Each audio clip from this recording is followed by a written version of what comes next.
How did you feel when you first took the Shahada? How did you hear about Islam for the first time? Before you become Muslim, I guess that you were dating, you ate pork, and you also drink alcohol, I guess. Was it difficult for you to stop all this when you become Muslim? I would cross the street if I saw a woman wearing a hijab in London. That's how bad my mind was affected by the media in the UK. If there was a chance to speak to whole non-Muslims in the world, what would you like to say if you had a 1 minute?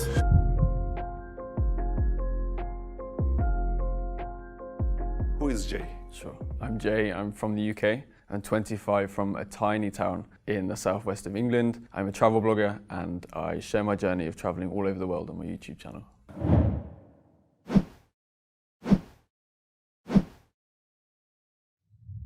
What is the aim of the Jay? Why are you traveling that much? I hopefully, inshallah, will change the negative perceptions about Muslims all across the world. I post on YouTube and my Instagram all the positive things about the culture, the food, the people, the way of life to hopefully change perceptions back in the UK. Back in the UK and America, perceptions about Muslims are incredibly negative and hopefully, inshallah, I will change that. In one of your videos, you said that you love Pakistan and Turkey more than other countries. What is the reason for that? Why Pakistan and Turkey? I think I love Pakistan so much because, again, I never heard anything positive about this country. The main things I heard were terrorism and war and violence. And I went there and all of my expectations were beat. Everyone was so kind, so nice. The food was some of the best I've ever had in the whole world.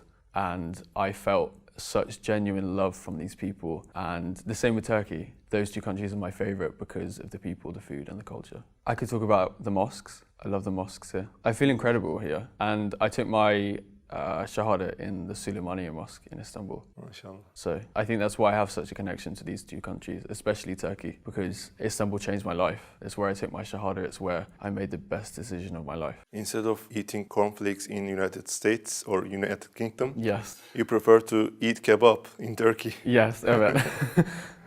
What was the most interesting thing that you have shocked when you visited those countries, Pakistan, Mexico, Turkey, Egypt? Start with Mexico, right? Sure. Mexico is completely different to any of the other countries I've been to. Muslims are not widely shown in the media or even on the streets. I only managed to visit one mosque when I was in Mexico City. So the thing that was the strangest for me in Mexico was not being able to meet so many Muslims. In Egypt, Pakistan, Turkey, United Arab Emirates, they are everywhere and I've made some of the best friends here. How did you hear about Islam for the first time? That goes back probably 20 years when we go back to the story of 9/11. The first time I heard about Islam in a very negative way. And if we're talking more of a positive thing, I learned about Islam probably 3 years ago from traveling, meeting these people. And then I really learned about Islam when I read the Quran last year during lockdown. How did you perceive Islam before you became a Muslim? Did you have any prejudice? Yes, I had very negative perceptions about Muslims.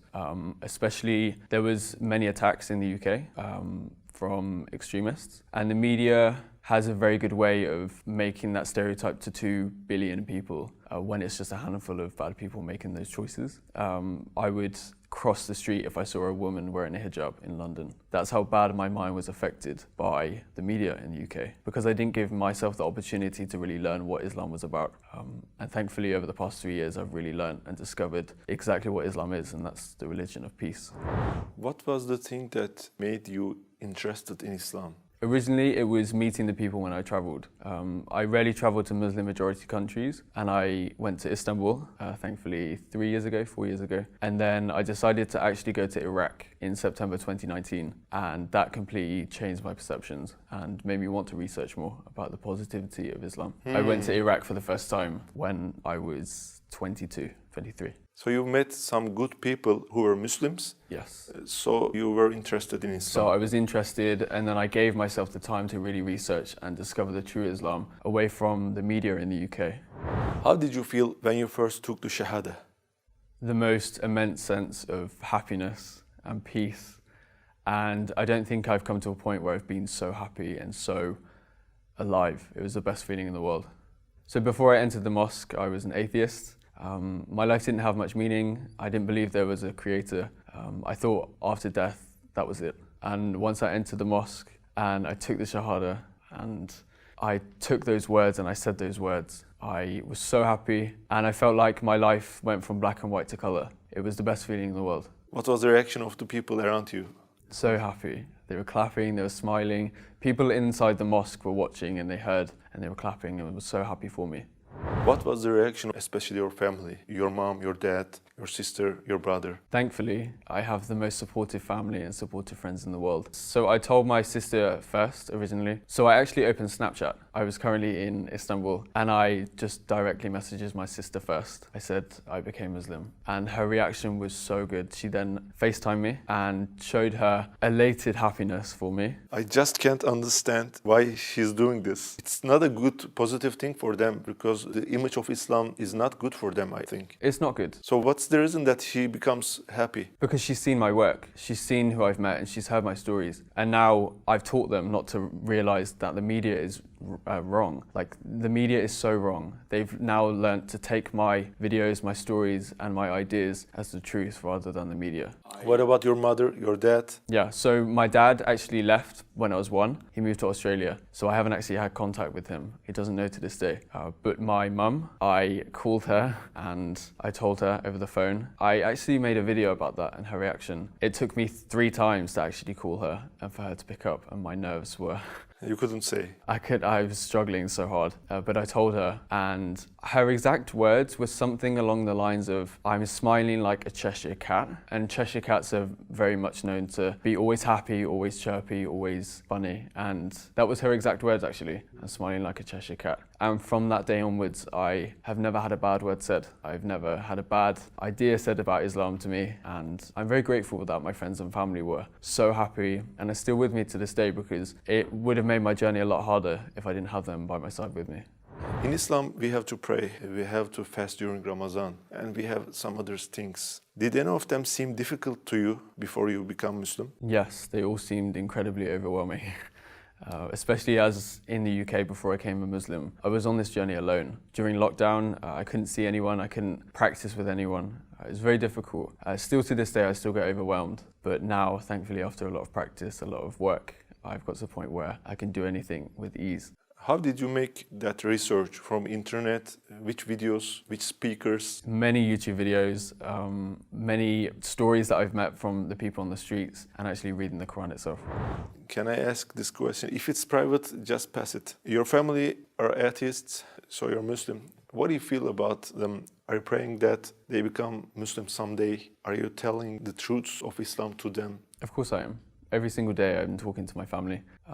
I wish though one day I could talk to my dad about the journey I've been on and talk to him about Islam and the real Islam, because I'm scared he still has perception about Islam, and one day I hope to change that. And I know thousands of people will watch this episode, and I hope they pray for my friends and family to hopefully find the beautiful journey of Islam one day in their life. Inshallah.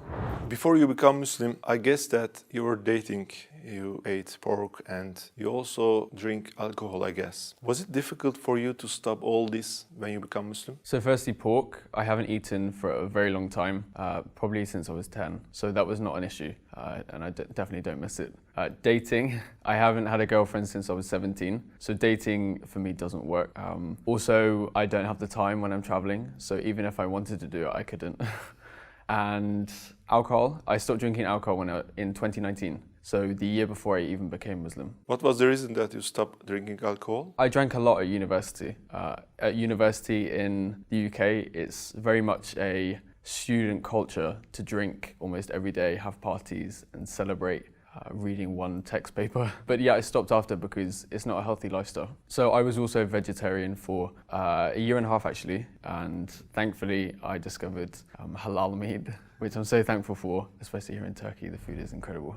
You have a YouTube account and Instagram account, and you're popular. I guess that you have messages who wants to date with you. Am I right? Yes, every single day. What is your reaction to them? I don't reply, or I block, because people shouldn't be asking me that. And I also get messages from women and girls' mums, emails and Instagram messages and comments on YouTube asking me to marry their daughter. And I definitely do not reply to them. And also, I don't plan to get married in the near future, especially in the next 2 or 3 years. There's so much of this beautiful Muslim world that I have to discover and more incredible people I have to meet. So until I'm maybe 29 or 30, I do not plan on getting married. There's so much I need to discover, learn and explore.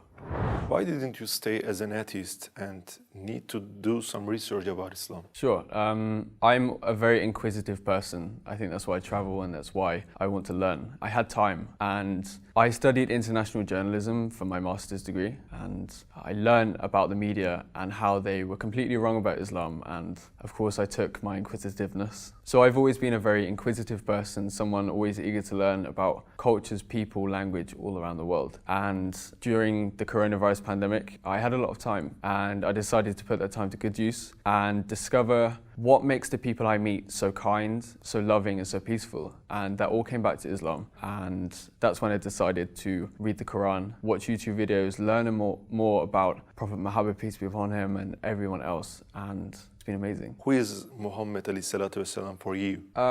He's incredible, and I don't think I could find a better word for him. And I think everybody on this planet can learn a lot from him, and they could definitely put his life story into their own life and be a lot more loving, a lot more giving, and a lot more accepting. If there was a chance to speak to all non-Muslims in the world, especially for the ones who have prejudice to Islam, what would you like to say if you had a 1 minute? Learn from your own personal experiences, not the media. Travel the world, travel to Muslim majority countries, and give yourself the opportunity and the time to speak to Muslims and learn about their journey, their stories and their life, because I promise it will never be what the media says. And also when you travel around the world and if you see any kind of negativity, just know that Islam is perfect and Muslims are not. We are very nice to meet you, brother. Thank you so much. Your journey, your story is very interesting. Inshallah, your aim is great. Inshallah, you will be succeeded, brother. Inshallah, I can keep doing this until the whole world finally has a positive view of Islam.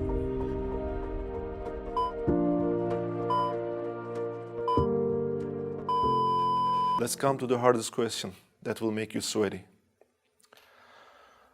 Coffee or tea? That's the hardest question you could ask me being in Turkey. Chai is my favorite here, but I love coffee. If you say coffee, there will be many dislikes in this video. I say chai. I say chai. That's okay. How did you find Sözler Köşkü? You see in our studio, our medrese. How did you find? Incredible. Everyone working here is so kind and the studio is phenomenal. Except that it's very hot. It's very, very hot. Too hot. Teşekkürler.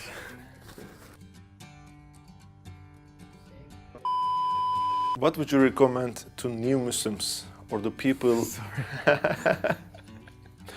Did I make an English pronunciation wrong and you're laughing No, at that? you keep laughing. This is a real serious problem, brother.